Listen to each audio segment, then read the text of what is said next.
사랑하는 성도 여러분, 5월 28일 목요일 아침입니다.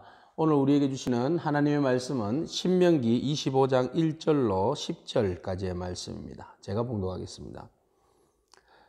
사람들 사이에 시비가 생겨 재판을 청하면 재판장은 그들을 재판하여 의인은 의롭다고 악인은 정죄할 것이며, 악인에게 태형이 합당하면 재판장은 그를 엎드리게 하고 그 앞에서 그의 죄에 따라 수를 맞추어 때리게 하라. 40까지는 때리려니와 그것을 넘기지는 못할지니 만일 그것을 넘겨 매를 지나치게 때리면 네가 내 형제를 경히 여기는 것이 될까 하노라. 곡식 떠는 소에게 망을 씌우지 말지니라. 형제들이 함께 사는데 그 중 하나가 죽고 아들이 없거든 그 죽은 자의 아내는 나가서 타인에게 시집가지 말 것이요, 그는 남편의 형제가 그에게로 들어가서 그를 맞이하여 아내로 삼아 그의 남편의 형제된 의무를 그에게 다 행할 것이요, 그 여인이 낳은 첫 아들이 그 죽은 형제의 이름을 잊게 하여 그 이름이 이스라엘 중에서 끊어지지 않게 할 것이니라. 그러나 그 사람이 만일 그 형제의 아내 맞이하기를 절개하지 아니하면 그 형제의 아내는 그 성문으로 장로들에게로 나아가서 말하기를 내 남편의 형제가 그의 형제의 이름을 이스라엘 중에 잊기를 싫어하여 남편의 형제된 의무를 내게 행하지 아니하나이다 할 것이요, 그 성읍 장로들은 그를 불러다가 말할 것이며 그가 이미 정한 뜻대로 말하기를 내가 그 여자를 맞이하기를 절개하지 아니하노라 하면 그의 형제의 아내가 장로들 앞에서 그에게 나아가서 그의 발에서 신을 벗기고 그의 얼굴에 침을 뱉으며 이르기를 그의 형제의 집을 세우기를 절개 아니하는 자에게는 이같이 할 것이라 하고 이스라엘 중에서 그의 이름을 신벗김 받은 자의 집이라 부를 것이니라. 아멘. 하나님께서는 공동체 안에서 어려움을 당한 사람들에 대하여서 하나님은 공동체가 철저히 그들의 복지와 또 그들의 인권과 그들의 삶을 보장하고 책임져 줄 것을 말씀하십니다. 심지어는 그가 공동체 안에서 죄를 범한 범죄자라 할지라도 그의 인권과 그의 생명에 대하여서는 존중해야 한다고 말씀하십니다. 어떤 사람이 죄를 범했습니다. 그래서 공동체 안에서 그의 죄과가 드러났습니다. 그러면 그 죄과에 따라서 그 사람은 태형형을 맞이하게 되었는데, 태형은 엉덩이 볼기짝을 때리는 그런 형이죠. 그래서 그 사람을 눕혀놓고 그 죄과에 따라서 그 사람을 때릴 때에 40을 넘기지 말라고 말씀하십니다. 태형은 40을 넘긴다는 것은 보통 이스라엘 사람들의 개념에는 40은 완전수죠. 그래서 이 40을 넘어가면 사람이 죽음에 처할 수도 있게 된다는 것입니다. 그래서 40의 가만수를 이제 때리는데, 그렇게 하나님께서 규정하여 놓으신 이유는 바로 오늘 본문 말씀에서 이렇게 말씀하고 계십니다. 3절 40까지는 때리느니와 그것을 넘기지는 못할지니 만일 그것을 넘겨 매를 지나치게 때리면 네가 내 형제를 경히 여기는 것이 될까 하노라. 네, 더 때리게 되면 형제를 경히 여긴다. 그 생명을 경히 여긴다는 거죠. 그 사람의 인권을 경히 여기게 된다는 겁니다. 그렇게 함으로써 그 사람이 너무 지나치게 맞아서 죽을 수도 있다는 거죠. 그래서 하나님께서는 죄에 대한 형벌은 분명히 행하되 그 사람이 더 많은 형벌로 인하여서 그 사람 자체가 어려움을 당하지 아니하도록, 죄는, 태형은 그 사람의 죄를 깨닫게 하는 것이죠. 그러나 그 사람의 생명까지도 위협해서는 안 된다고 하는 것이죠. 이것은 바로 하나님께서 생명을 얼마나 우리에게 귀하게 여기시고 있는지를 말씀하고 있습니다. 그래서 생명이 있는 모든 것들에 대해서는 그 생명 자체를 존중해야만 합니다. 처벌받는 사람까지도 배려하시는 하나님의 모습을 우리는 보게 됩니다. 그 다음 하나님은 이런 사람뿐만 아니라 짐승에게도 하나님께서는 관심을 가지고 계시는데요. 4절 말씀을 보시면 곡식 떠는 소에게 망을 씌우지 말지니라. 곡식을 이렇게 추수하는 소가 배고파서 그 추수물을 먹을 수 있잖아요. 그래서 어떤 사람은 그것을 못 먹게끔 입에다가 망을 다는데 그렇게 하지 말라는 겁니다.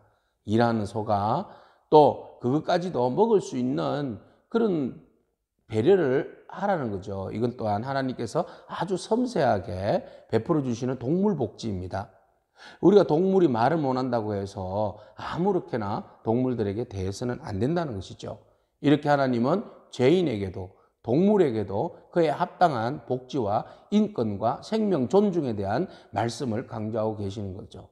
그래서 하나님의 백성 이스라엘 공동체는 바로 이렇게 사람을 사랑하고 또 고아와 과부와 또 객들을 사랑하고 또 뿐만 아니라 죄인까지도 또 짐승까지도 하나님께서는 사랑하고 존중하라는 그런 생명 존중의 사상을 하나님의 그 의도를 우리에게 밝혀주시고 또 그것을 따라 살 것을 말씀하고 계시는 겁니다.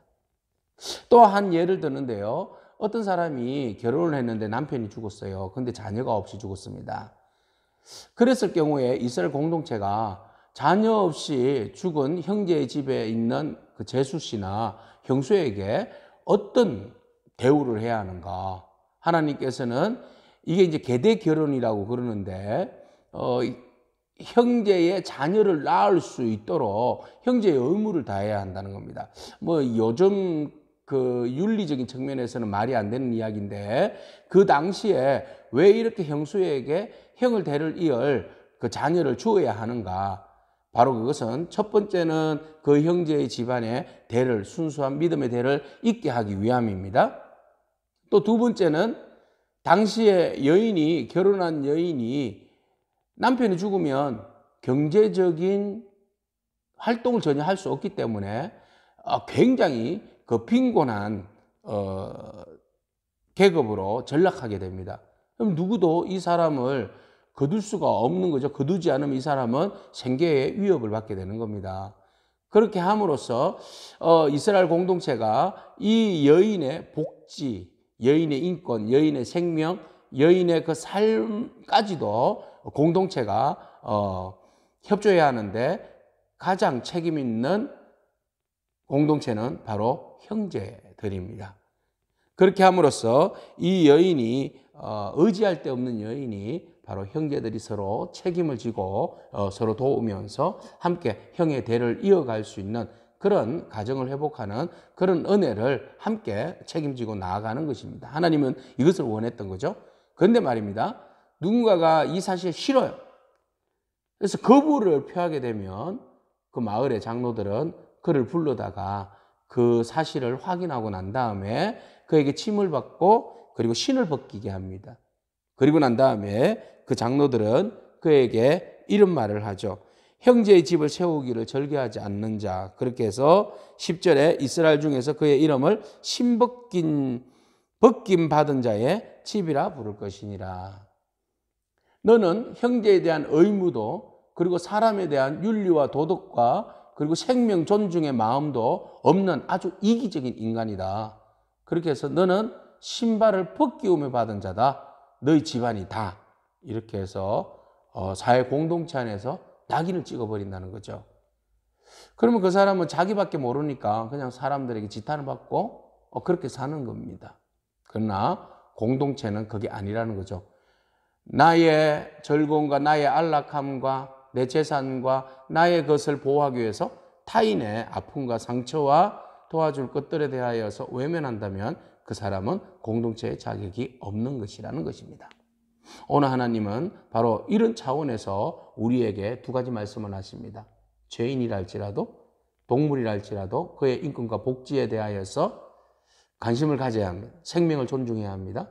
그리고 어려운 최악의 어려움을 당한 과부에 대하여서는 형제로서의 의무와 도를 다해야 합니다. 그렇게 함으로써 하나님이 기뻐하시는 생명 존중의 그런 공동체가 아름답게 형성되는 것이지요. 하나님은 오늘 우리에게 이 마음을 갖기를 원합니다.